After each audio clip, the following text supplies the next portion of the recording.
ಶ್ರೀಲಂಕಾ ಈ ಮ್ಯಾಚನ್ನು ಹೇಗೆ ಸೋತ್ರಿ ನೀವು? ದೇವರೇ, 51 ರನ್ನಿಂದ ಈ ಒಂದು ಸೂಪರ್ 8 ಹಂತದ ಮ್ಯಾಚಲ್ಲಿ ಇಂಗ್ಲೆಂಡ್ ವಿರುದ್ಧ ಹೀನಾಯ ಸೋಲು. Home team, co host team ಶ್ರೀಲಂಕಾಗೆ. ನಮಸ್ಕಾರ ಎಲ್ಲರಿಗೆ, ಸಜ್ಜನಾರ್ದನ್ ಸರ್ ಮಾತಾಡ್ತಾ ಇರೋದು. ಕುಶಲವೇ, ಕ್ಷೇಮವೇ, ಸೌಖ್ಯವೇ? Welcome back to Ganesh Karan cricket talks YouTube channel. England ಹೊಡೆದದೇ 146 ರನ್. 147 ಹೊಡಿಲಿಕ್ಕೆ ಆಗೋದಿಲ್ಲ ಶ್ರೀಲಂಕಾಕ್ಕೆ. ತನ್ನ ಹೋಮ್ ಕಂಡೀಷನಲ್ಲಿ, ಹೋಮ್ ಕ್ರೌಡ್ ಎದುರು ದೇವ 100 ರನ್ ಕೂಡ ಹೊಡಿಲಿಲ್ಲ. ದೇವ 95 ರನ್ನಿಗೆ ಶ್ರೀಲಂಕಾ ಆಲ್ ಔಟ್. 51 ರನ್ಗಳ ಹೀನಾಯ ಸೋಲು. ಮ್ಯಾಚನ್ನು ಹೀಗೆ ಕೂಡ ಸೋಲ್ಬೋದು ಅಂತ ಇವತ್ತೊಂದು ಎಕ್ಸಾಂಪಲ್ ಸೆಟ್ ಮಾಡಿದಾಗ ಆಯಿತು ಶ್ರೀಲಂಕಾ. ನೋಡಿ, ಲೀಗ್ ಹಂತದಲ್ಲಿ ಏನೋ ಒಂದು ಆಯಿತು, ಜಿಂಬಾಬ್ವೆ ಅಗೇನ್ಸ್ಟ್ ಒಂದು ಸೋತ್ರು, ಅದೊಂದು ಶಾಕಿಂಗ್ ಡಿಫೀಟು. ಇಷ್ಟು ವೀಕಾ ಶ್ರೀಲಂಕಾದ ಬೌಲಿಂಗು, ಹಸರಂಗ ಅವ್ರು ಇರಬೇಕಿತ್ತು ಹಾಗಾದರೆ ಅಂತೆಲ್ಲ ಒಂದು ಚಿಕ್ಕ ಥಾಟ್ ಎಲ್ಲ ಬಂದಿರ್ತದೆ ಫಾರ್ ಶೋರ್. ಏನೋ ಜಿಂಬಾಬ್ವೆ ಎಲ್ಲ ಚೇಸ್ ಮಾಡಿತ ಮಾರ್ರೆ, ಇದು ಹೇಗೆ ಹಾಗೆ ಅಂತ ಅವರಿಗೆ ಅನಿಸಿರ್ಬೋದು. ಅದನ್ನು ರೆಕ್ಟಿಫೈ ಮಾಡಿಕೊಂಡ್ರು. ಇವತ್ತು ಸೂಪರ್ 8 ಇದು. ನಿನ್ನೆ ಅಂತೂ ಮ್ಯಾಚ್ ಆಗಲಿಲ್ಲ ಬಿಡಿ. ನಿನ್ನೆ ಒಂದು ಫ್ರೀ ಪಾಯಿಂಟ್ ಪಾಕಿಸ್ತಾನಕ್ಕೆ ಹೋಯ್ತು. ಇಲ್ಲ ಇದ್ರೆ ಪಾಕಿಸ್ತಾನ ಅಲ್ಲ ಸೂಪರ್ 8 ವಿನ್ ಆಗ್ಲಿಕ್ಕೆ ಆಗೋದಿಲ್ಲ, ಡಬ್ಬ team.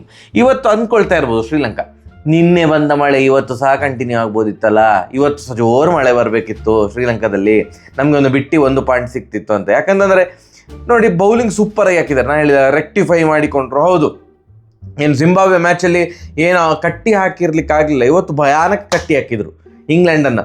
Sri Lankan bowlers spot on except Salt. ಅವರು ಒಂದು ಗಾಯ ಮಾಡಿ ಉಪ್ಪು ಸುರಿದ್ರು ಬಿಟ್ಟರೆ ಮತ್ತೆ ಯಾರು ಕೂಡ ಅಂಥದ್ದೇನೇ ಆಡಲಿಲ್ಲ. ಬಟ್ ಚಿಕ್ಕ ಚಿಕ್ಕ ಇನ್ನಿಂಗ್ಸ್ ಒಳ್ಳೆ ಬಂದಿದೆ. ಹ್ಯಾರಿ ಬ್ರೂಕ್ ಅವರದು ಒಂದು ಇಂಟೆಂಟ್ ಇತ್ತು ಅವರ ಆಟದಲ್ಲಿ. ಜಾಸ್ತಿ ಬಾಲ್ ಎಲ್ಲ ವೇಸ್ಟ್ ಮಾಡಲಿಲ್ಲ. ಯಾಕಂತಂದರೆ ಅವರ ಜಾಸ್ ಬಟ್ಲರ್ ಅವರು ಭಾರಿ ಒದ್ದಾಡಿದ್ದಾರೆ. 14 ಬಾಲಿಗೆ 7 run. I think Harry Brooke ಅವರ ಉಲ್ಟಾ 7 ಬಾಲಿಗೆ 14 ರನ್ ಹೊಡೆದು ಅವರು ಔಟ್ ಆದರು.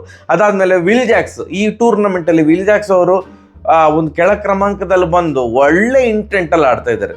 ನನಗೆ ಎಕ್ಸಾಕ್ಟ್ಲಿ ಸ್ಕೋರ್ಸ್ ಎಲ್ಲ ಅವ್ರದ್ದು ಪ್ರೀವಿಯಸ್ ಮ್ಯಾಚಲ್ಲಿ ನೆನಪೋಗಿದೆ. ಬಟ್ ಐ ರಿಮೆಂಬರ್ ಅವ್ರದ್ದು ಒಳ್ಳೆ ಸ್ಟ್ರೈಕ್ ರೇಟಲ್ಲಿ ಒಂದು ಕಾಂಟ್ರಿಬ್ಯೂಟ್ ಮಾಡ್ತಾ ಇದ್ದಾರೆ. ಬೌಲಿಂಗಲ್ಲಿ ಕೂಡ ಕಾಂಟ್ರಿಬ್ಯೂಟ್ ಮಾಡ್ತಾ ಇದ್ದಾರೆ. ಒಂದು ಒಳ್ಳೆ ಆಲ್ರೌಂಡರ್ ಆಗಿ ಹೊರ ಹೊಮ್ತಾ ಇದ್ದಾರೆ. ಬಟ್ ಹೊಡಿಲಿಕ್ಕಾದದ್ದು ಕೇವಲ 146 ರನ್. ಶ್ರೀಲಂಕಾದ ಫೀಲ್ಡಿಂಗ್ ಎಲ್ಲ ಒಳ್ಳೆ ಇದೆ. ಅವ್ರದ್ದು ಕ್ಯಾಚಿಂಗು ಅಥವಾ ಕ್ಯಾಚ್ ಹಿಡಿದ್ಮೇಲೆ ಸಿಂಕದ ಡೈವ್ ಆಗ್ತಾರೆ. ಬಟ್ ನೋಡ್ಲಿಕ್ಕೆ ಚಂದ ಕಾಣ್ತದಪ್ಪ ಅವ್ರದ್ದು ಕ್ಯಾಚಿಂಗ್. ವಾವ್ ಅಂತ. 147 ಹೊಡೆದು ಬೀಸಾಕ್ತಾರೆ ಅಂತ ಅಂದ್ಕೊಳೋದು. ಪ್ರಾಬ್ಲಮ್ ಎಂತಂದರೆ, ಜಯಸೂರ್ಯ ಅವರು ಇಂಗ್ಲೆಂಡನ್ನು ಹೊಡೆದು ಬನ್ನಿ ಅಂತ ಹೇಳಬೇಕಿತ್ತು ಶ್ರೀಲಂಕಾದವರಿಗೆ. ಅವ್ರು ಏನು ಹೇಳಿದ್ದಾರೆ, ಹೊಡೀರಿ ಹೋಗಿ ಅಂತ.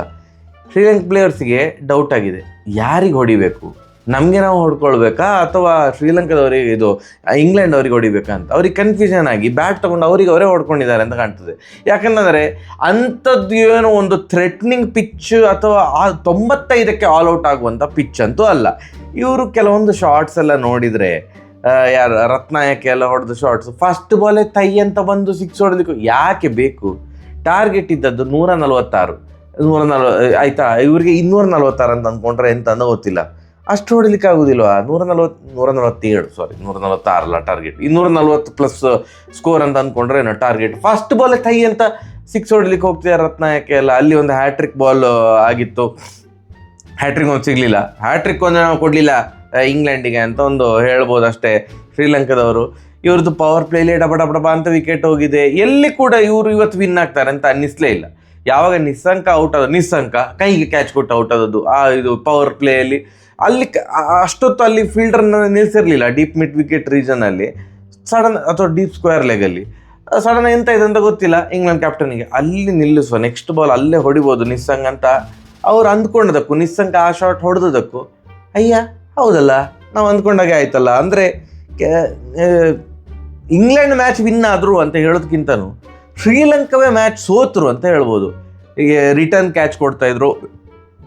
ಪಿಚ್ಚು ಸ್ವಲ್ಪ ಸ್ಲೋ ಉಂಟಂತ ಅಂದ ಕೂಡಲೇ ಸ್ವಲ್ಪ ಬ್ಯಾಕ್ ಫುಟ್ಟಲ್ಲಿ ಏನಾದ್ರು ಹೊಡಿಲಿಕ್ಕೆ ಏನಾದ್ರು ಟ್ರೈ ಮಾಡಬೇಕಿತ್ತು, ಅಥವಾ ತುಂಬ ಮುಂದೆ ಬಂದು ಸ್ಪಿನ್ನೇ ಆಗದಾಗೆ ನೋಡಿಕೊಳ್ಬೇಕಿತ್ತು. ಇವ್ರು ಎಂತ ಮಾಡ್ತಾರೆ, ಬೇಗ ಬ್ಯಾಟ್ ಬೀಸ್ತಾ ಇದ್ರು. ಲೀಡಿಂಗ್ ಎಡ್ಜ್ ಆಗಿ ರಿಟರ್ನ್ ಕ್ಯಾಚ್ ಬರ್ತಾ ಇತ್ತು ಬೌಲರ್ಸಿಗೆ. ತುಂಬ ಈಸಿ ಮಾಡಿಬಿಟ್ರು. ಎಲ್ಲಿ ಕೂಡ ಒದ್ದಾಡಬೇಕು ಅಂತವೇ ಅನ್ನಿಸ್ಲಿಲ್ವ ಅಂತ ಇಂಗ್ಲೆಂಡ್ಗೆ. ಇವರೇ ಸೋಲ್ತಾ ಇದ್ದಾರಲ್ಲ, ನಾವು ಸುಮ್ಮನೆ ನಮ್ಮ ಪಾಡಿಗೆ ಒಂದು ಬಾಲ್ ಹಾಕಿದ್ರೆ ಆಯ್ತು, ಇವರೇ ವಿಕೆಟ್ ಒಪ್ಪಿಸ್ತಾರೆ ಅಂತ ಮುಂದೆ ಬಂದು ಹೊಡಿಲಿಕ್ಕೆ ಹೋಗಿ ಬೋಲ್ಡ್ ಆಗೋದು. ಆ್ಯಂಡ್ ಈವನ್ ಶನಾಕ ಅವರು ಅಷ್ಟು ಪವರ್ಫುಲ್ ಬ್ಯಾಟರ್, ಅವರು ಮಿಸ್ ಟೈಮ್ ಆಗಿ ಬೌಂಡ್ರಿ ಲೈನಲ್ಲಿ ಅಲ್ಲಿ ಕೂಡ ವಿಲ್ ಜಾಕ್ಸ್ ಅವ್ರದ್ದು ಒಳ್ಳೆ ಕ್ಯಾಚ್ ಹಿಡಿದು ಹಿಂದೆ ಹೋಗ್ತೇನೆ ಅಂತ ಅನಿಸಿದ ಕೂಡಲೇ ಬಾಲನ್ನು ಥ್ರೋ ಮಾಡಿದ್ರು. ಇನ್ನೊಂದು ಫೀಲ್ಡರ್ ಕ್ಯಾಚ್ ಹಿಡಿದ್ರು.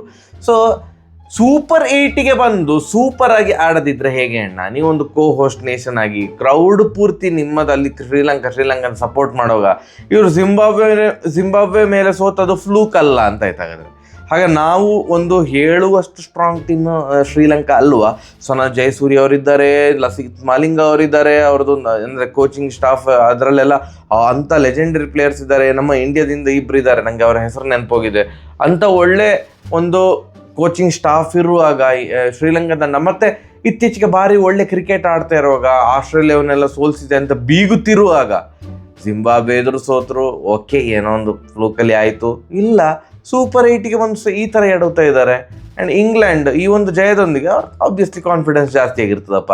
ನಾವು 147 ಸಹ ಡಿಪೆಂಡ್ ಮಾಡ್ಬೋದಾ? ಅಷ್ಟು ಸ್ಟ್ರಾಂಗ್ ಉಂಟು ನಮ್ಮದು ಬೌಲಿಂಗ್ ಅಂತ ಅವರಿಗೆ ಒಂದೀಗ ಶಾಕ್ ಆಗಿರ್ಬೋದು. ಪಾಪ ಇವತ್ತು ಅವ್ರಿಗೆ ಖುಷಿಯಲ್ಲಿ ನಿದ್ದೆ ಬರೋದಿಲ್ಲ, ನಾವು ಹೇಗೆ ಗೆದ್ವಿ ಮಾರ್ರೆ ಅಂತ.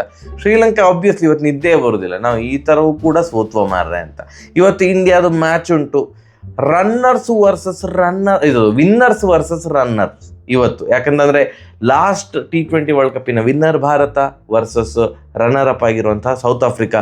ಅವರು ತುದಿಗಾಲಲ್ಲಿ ನಿಂತಿದ್ದಾರೆ ರಿವೆಂಜ್ ತಗೊಳ್ಬೇಕಂತ. ಬಟ್ ಇವತ್ತು ರಿವೆಂಜ್ ತಗೊಳ್ಳಿಕ್ಕೆ ಆಗೋದಿಲ್ಲ, ಇವತ್ತು ಭಾರತ ವಿನ್ ಆಗ್ತದೆ ಅಂತ ನನಗೆ ಅನ್ನಿಸ್ತು. ಇನ್ನು ಸ್ವಲ್ಪ ಹೊತ್ತಲ್ಲಿ ಟಾಸ್ ಕೂಡ ಆಗ್ತದೆ, ಎಂತ ಆಗ್ತದೆ ಅಂತ ನೋಡುವ. ಮ್ಯಾಚ್ ಮುಗಿದ್ಮೇಲೆ ಸಿಗುವ. ನಮಸ್ಕಾರ.